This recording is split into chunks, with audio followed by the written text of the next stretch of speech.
Que el Señor me los bendiga en esta preciosa mañana. Quiero empezar diciéndoles que la verdad es que los extraño mucho mi iglesia, ya quiero regresar. Estoy ansioso para regresar, ansioso para empezar a dar mi clase nuevamente. Por lo tanto, pues nos vamos a aguantar un poquito y vamos a tener un poquito de paciencia. Como nos dijo la pastora, hay que tener paciencia. Y pues vamos a estar ofreciendo unos estudios en las semanas que vienen y pues permita Dios que pues todos podamos participar en estos estudios. Quiero decir que toda esta tecnología es nueva para mí. No tengo mucha experiencia usando el Zoom. Apenas empecé cuando este virus de coronavirus empezó y pues ahora nos sentimos forzados de aprenderla. Así que pues ténganme un poquito de paciencia. Voy a cambiar el screen, la pantalla, y vamos a estar leyendo de Segunda Tesalonicenses, el capítulo 2, y vamos a leer solamente 2 versículos. En Segunda Tesalonicenses, el capítulo 2, y los primeros 2 versículos. La palabra de Dios lee en la siguiente manera. A ver, ¿dónde estás? Ahí está, ok. Pero con respecto a la venida de nuestro Señor Jesucristo y nuestra reunión con Él, os rogamos, hermanos, que no os dejéis mover fácilmente de vuestro modo de pensar, ni os conturbéis ni por espíritu, ni por palabra, ni por carta, como si fuera nuestra, en el sentido de que el día del Señor está cerca.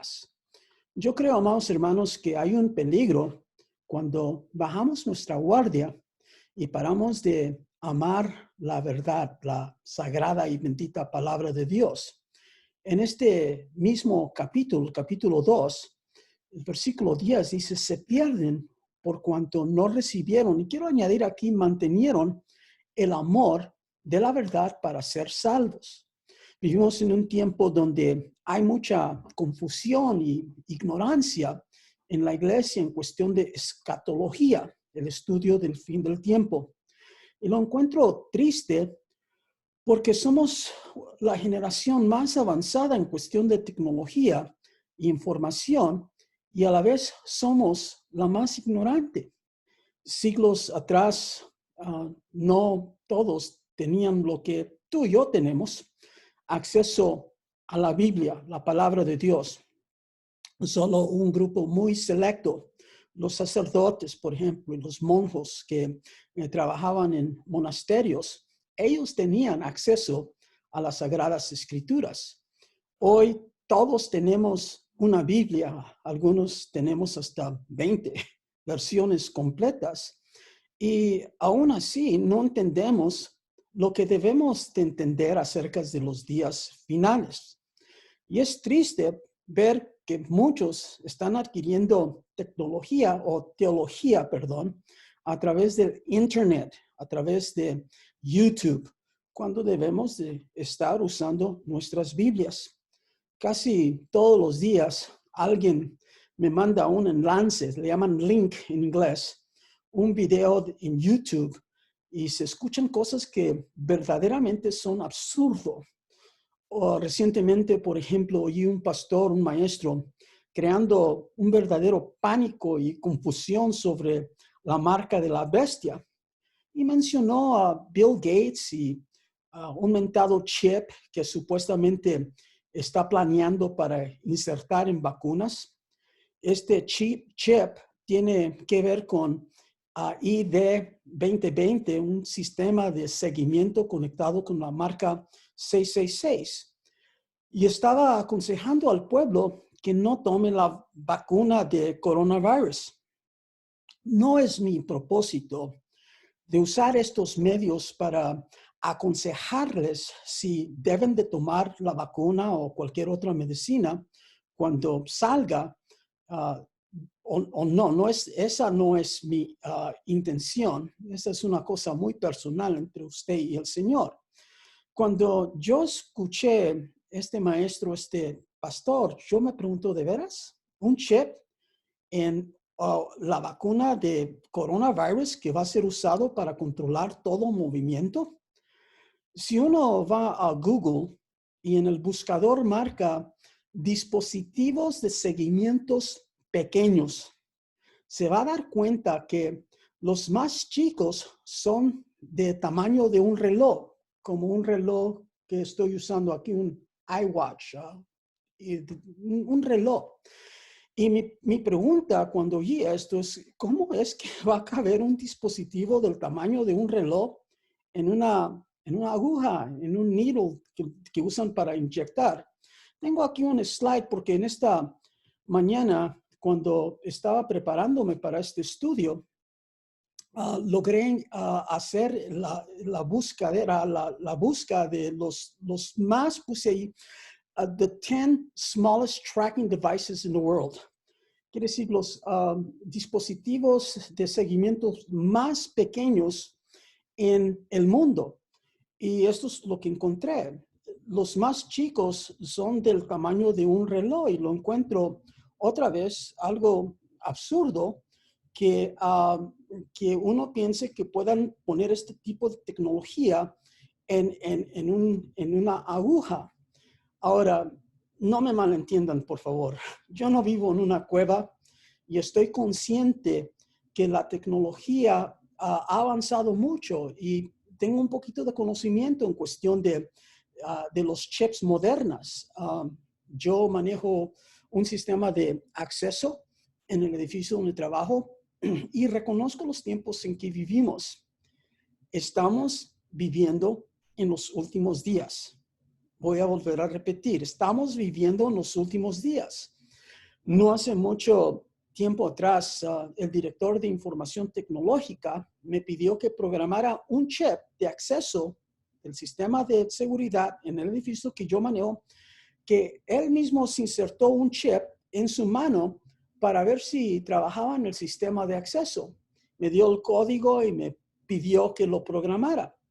Existe ese tipo de tecnología de identificación y de acceso, pero de seguimiento del tamaño de un chip, miren, no hemos llegado allí. No del tamaño de un chip que se pueda insertar en la piel en cuestión de, estoy hablando de seguimiento, no estoy hablando de identificación. Identificación es algo diferente. Yo creo que ese chip, no creo, yo sé que ya existe. Sistemas de seguimiento existen en los dispositivos celulares que cargamos.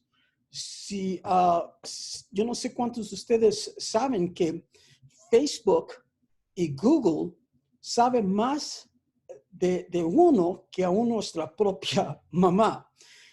Facebook y Google conoce bien, por ejemplo, dónde andamos, cuáles son nuestros gustos, qué compramos a través del Internet y tiene un sistema de seguimiento. Saben que todas las mañanas salgo de mi casa como a las 5 de la mañana sin tener que imprimir absolutamente nada. Mi celular ya tiene el mapa listo para navegar a mi trabajo. Y saben que yo no lo programé, sino que el sistema que existe ya sabe a dónde voy. Lo mismo sucede los jueves y los domingos cuando salgo a la iglesia. Wow, Google sabe cuando salgo a la iglesia. Facebook y Google saben más de uno que nuestra propia mamá. Y quiero añadir aquí que Dios sabe más que Facebook y Google. Así que yo creo que cada uno de ustedes que me están escuchando deben de cuidarse dónde están navegando porque Dios está velando todo. Cuando escuché el ministerio en YouTube de esta persona que estaba hablando de un chip que se puede poner en una aguja, yo pregunté entre mí porque yo sentí que estaba creando pánico entre el pueblo y yo pregunté, ¿y que no conoce escatología? ¿Por qué es que a quién le está comunicando, porque si está advirtiendo a gente que realmente no conoce al Señor, esa es una cosa, pero si le está hablando al pueblo de Dios y poniéndoles pánico de esto, esa es otra cosa. La tecnología de identificación, como ya mencioné, existe. La tecnología de seguimiento del tamaño de un chip que puede ser insertado en una aguja, no hemos llegado ahí. Y siendo que el brother estaba tratando de conectar el virus, el chip, la vacuna y la marca de la bestia, todo junto, quiero usar este tiempo para compartir un pensamiento sobre el tiempo que nos ha tocado vivir y lo que debemos estar haciendo para prepararnos. La palabra de Dios, la Biblia, tanto el Antiguo Testamento como el Nuevo Testamento, tiene mucho que decir acerca de los tiempos que nos ha tocado vivir. Y creo yo que para entender escatología, tenemos que entender el Apocalipsis, en particular el versículo 19 del capítulo 1. Quiero que lean conmigo. Escribe las cosas que has visto y las que son y las que han de ser después. Si uno no entiende este pasaje, no vamos a poder entender el resto del libro. No vamos a poder entender escatología. Las cosas que has visto, Juan, se refieren a la verdad que Juan fue uno de los discípulos que anduvo con Jesús, que vivió con Jesús, comió con Jesús, tocó a Jesús y fue testigo de la encarnación de Jesús en el hecho de que vio a Dios, vio al Alfa y el Omega. Todo esto que estamos leyendo aquí, las cosas que has visto, se cumplen en el primer capítulo de Apocalipsis. Las cosas que son tienen que ver con la era de la iglesia, o sea, la dispensación de la iglesia. O sea, los versículos 2 y 3. Muchos creen que estamos allí. Personalmente, yo creo que estamos en la página blanca en medio del capítulo 3 y el 4. Entonces, estamos en esa era, la era de la iglesia, la era de la dispensación de la iglesia. Y las cosas que han de ser después son eventos en el futuro, los capítulos 4 al 22 de Apocalipsis, que tienen que ver con la tribulación y la gran tribulación. La marca de la bestia va a suceder en el futuro, después que la iglesia de nuestro Señor Jesucristo sea arrebatada. Yo no sé de ti, pero yo no quiero pasar por las cosas que han de ser después. Porque Jesús nos advierte y dice que nunca ha habido días como esos, ni habrá después. Miren algunas de las cosas que dice el Señor. Entonces les dijo, se levantará nación contra nación y reino contra reino, y habrá guerras y terremotos en diferentes lugares, hambres y pestilencias, y habrá terror y grandes señales en el cielo. Saben, amados, que todo esto ya se está viendo, pero son partos de dolores. Durante la tribulación y la gran tribulación, estas cosas van a intensificarse. En Mateo capítulo 24, su versículo 22 dice, y si aquellos días no fuesen acortados, nadie sería salvo, mas por la causa de los escogidos, aquellos días serán acortados. Y quiero decir en paréntesis aquí que cuando se menciona aquí causa de los escogidos, se está hablando de los escogidos de Israel, aquellos que son escogidos de la nación de Israel, porque la iglesia, como ya mencioné, va a ser arrebatada. Y yo tengo una pregunta para usted en esta mañana. ¿Y tú? ¿Piensas que vas a estar aquí durante la tribulación? Entiendo que hay muchos cristianos que creen que la iglesia va a pasar por la tribulación. Algunos piensan que solamente los primeros 3 años y medio va a pasar por mitad de tribulación. Y hay otros que piensan no, que la iglesia va a pasar por toda la tribulación. Y yo quiero saber en esta mañana, ¿y tú qué piensas de la tribulación? ¿Piensas que vas a pasar por toda la tribulación? Discúlpame, pero yo lo encuentro muy difícil creer que el novio va a dejar a la novia pasar por la tribulación. Y me pregunto, ¿qué clase de novio es ese? Quiero que sepan que esta iglesia y las demás iglesias de las Asambleas de Dios creemos en el rapto. Creemos que el evento que sigue en el calendario de Dios es el rapto de la iglesia. Y es allí precisamente donde debemos estar enfocando toda nuestra atención y todos nuestros esfuerzos para asegurar que estamos listos y estamos preparando a otros a que se alisten para la venida del Señor. No debemos estar enfocando tanto en la marca de la bestia. La venida del Señor es y debe de ser el enfoque. Y yo creo que la iglesia, no, repito, debe de estar preparándose para el rapto en vez de estar planeando y anticipando la marca de la bestia.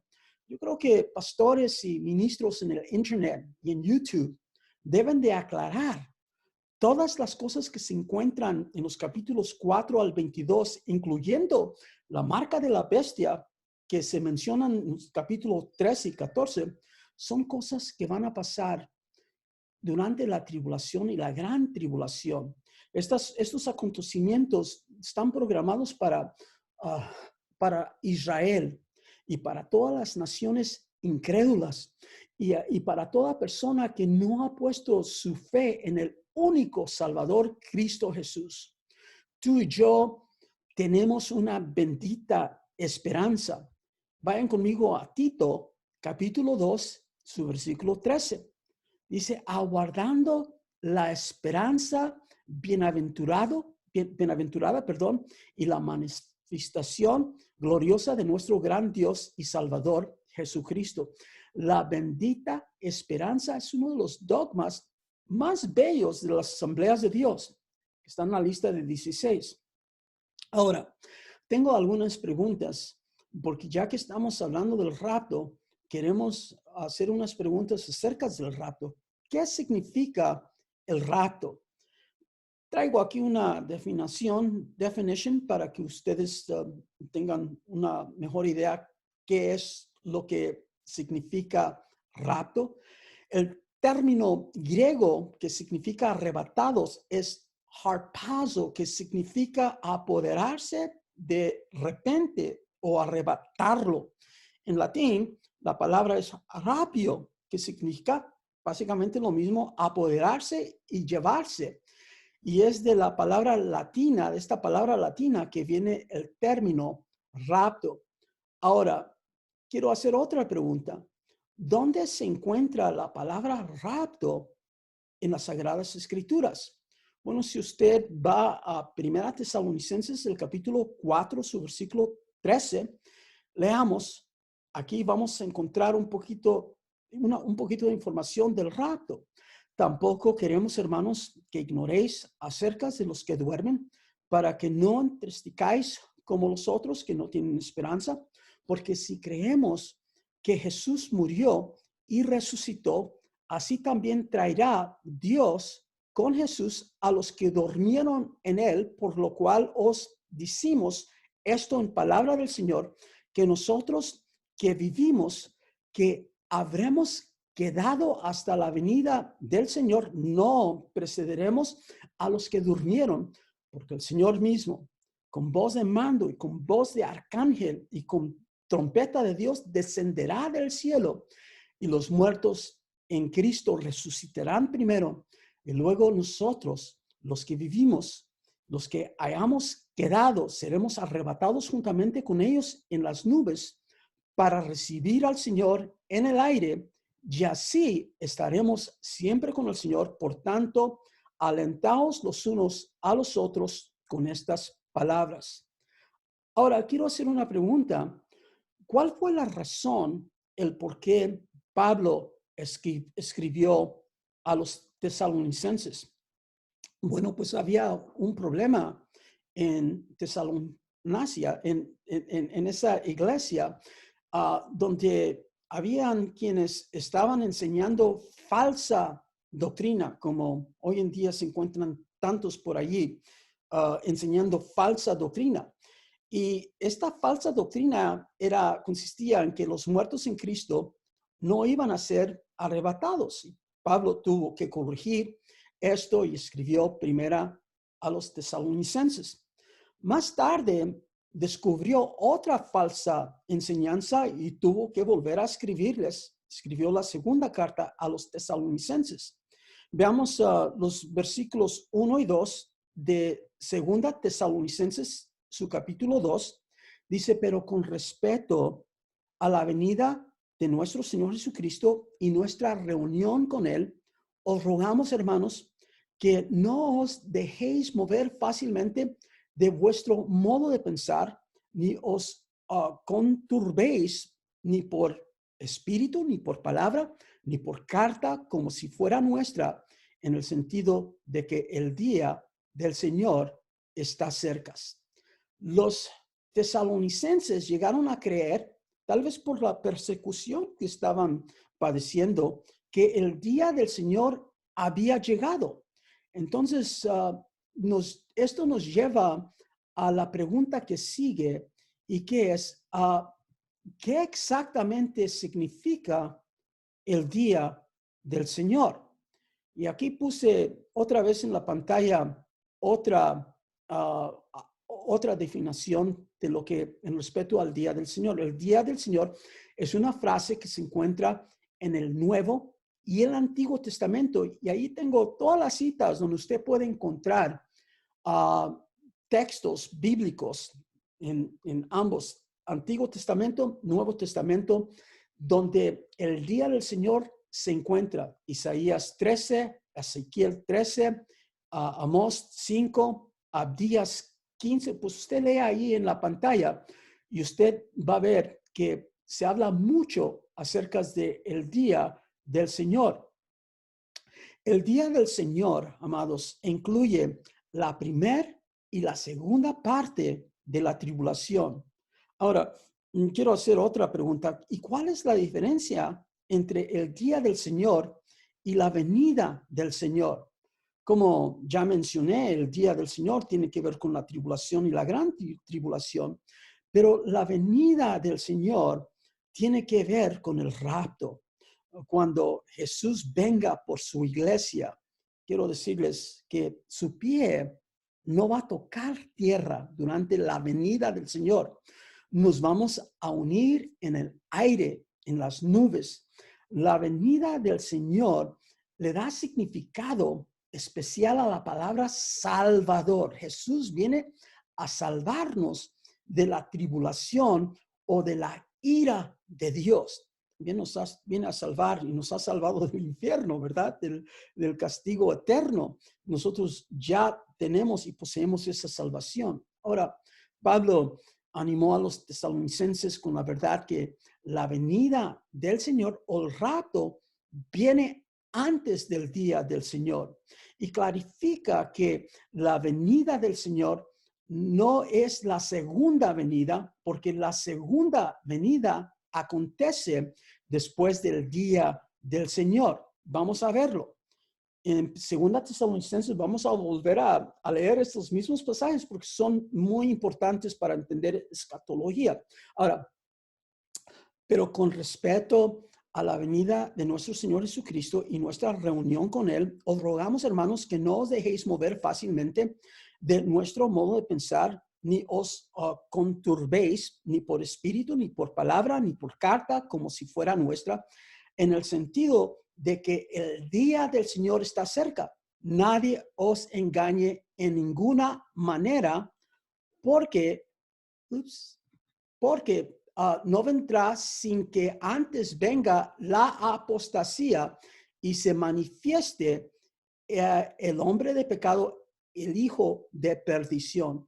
Quiero volver a a leer o a notar la diferencia que se encuentra en el versículo 1 y el versículo 2. La venida del Señor, la puse allí en amarillo, y el día del Señor. Son dos diferentes eventos.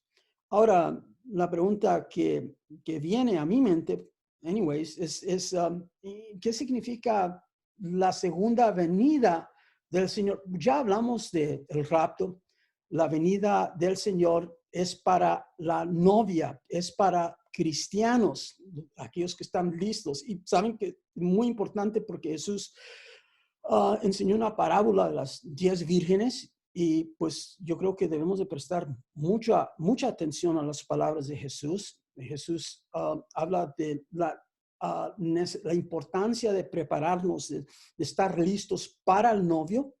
Y pues como ya mencioné, el rapto tiene que ver con la venida del Señor. Cuando Jesús vino la primera vez, esto es muy importante también, vino como Cordero de Dios. Y en medio de la primera y la segunda venida del Señor está el rapto. Y cuando Jesús venga por la iglesia, quiero repetir otra vez, no va a plantar pie en tierra, en el monte de los olivos. Eso va a suceder en la segunda venida. Cuando venga la segunda venida del Señor, es cuando va a plantar su pie en el monte de los olivos. Ahora, mencioné que la primera vez que vino como Cordero de Dios, que quita el pecado del mundo, y la segunda vez que venga, viene como león de la tribu de Judá para hacer guerra. Ahora, otra pregunta que tengo es, ¿cuándo será la venida del Señor? La segunda venida del Señor, ya expliqué, sucede después de la tribulación, después de esos 7 años. Y tengo otra pregunta, el tiempo se me va. Yo no sé, me dieron 20 minutos para hacer un devocional. Yo no sé hacer devocionales de 20 minutos, así que si me tardo más, pues ya me conocen, y pues aguántense un poco.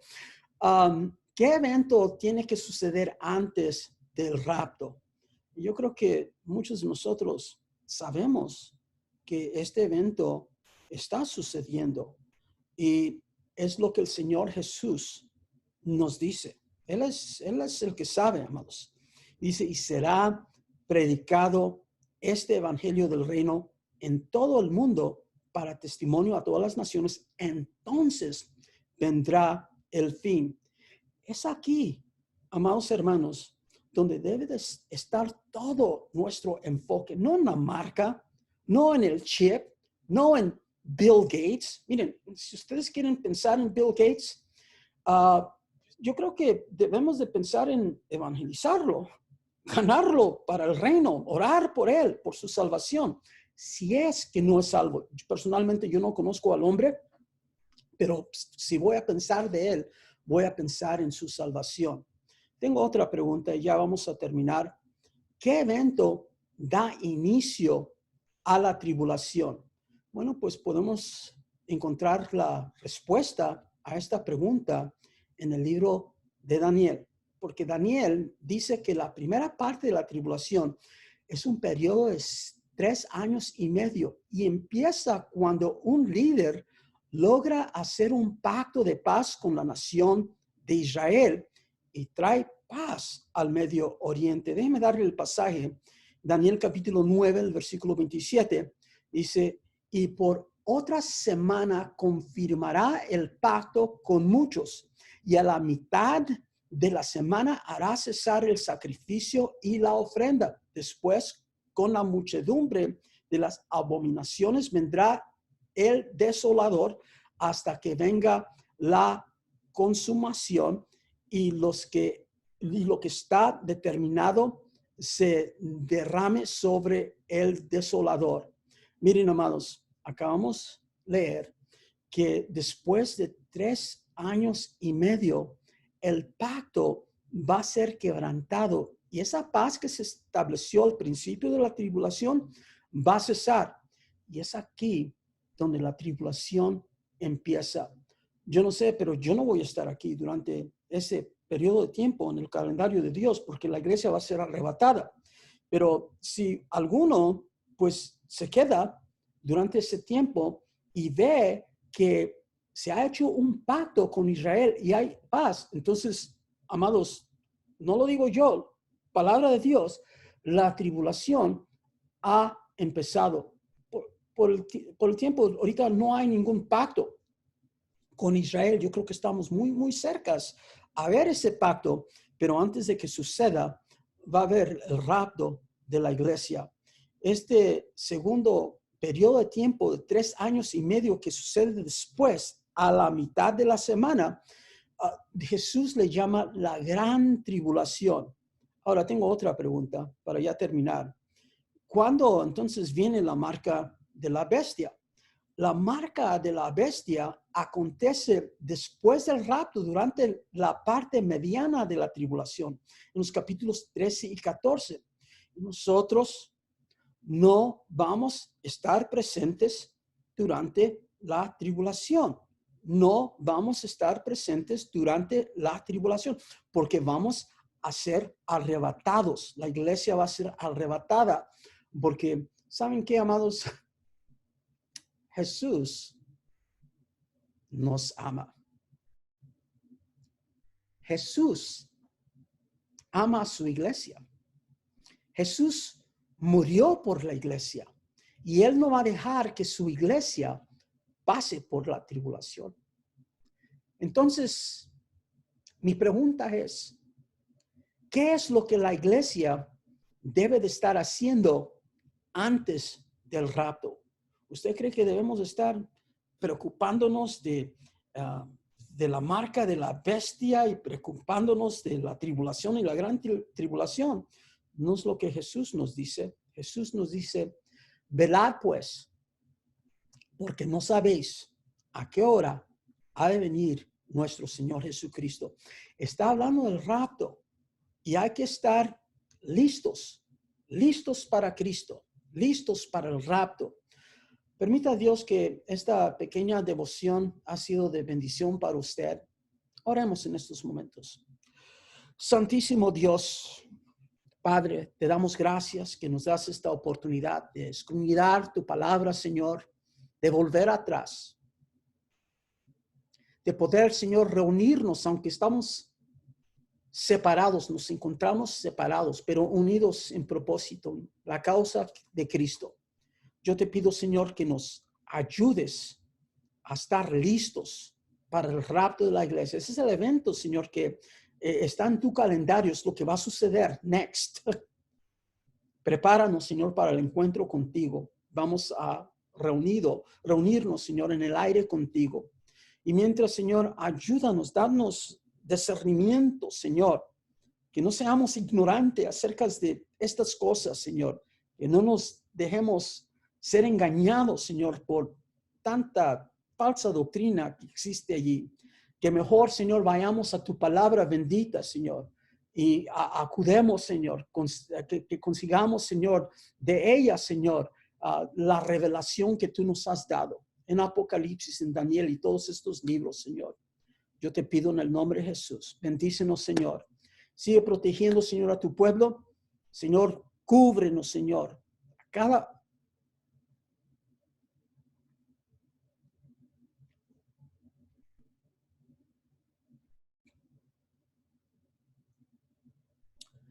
A cada uno, Señor, de mis hermanos, Señor, cúbrenos en el hueco de tu mano herida, Señor. Te lo imploramos en el nombre de Jesús. Amén. Bueno, amados, ha sido pues un placer poder compartir un poco. Aquí estoy en mi hogar, pensando en ustedes y, como ya mencioné, ansioso de regresar a casa. Permita a Dios que usted se siente de igual manera. Yo temo, no debemos de temer, pero temo que algunos se acostumbren a estar en casa y recibir palabra de Dios de casa y que no sientan la necesidad de ir a la iglesia. Ese es un temor que yo tengo. Le estoy orando a Dios que no se apague el gozo, que no se apague el fuego y que cuando pues nos dejen podamos regresar otra vez a la casa del Señor. Yo me alegré con los que decían, a la casa de Jehová iremos. Dios les bendiga, Dios les guarde.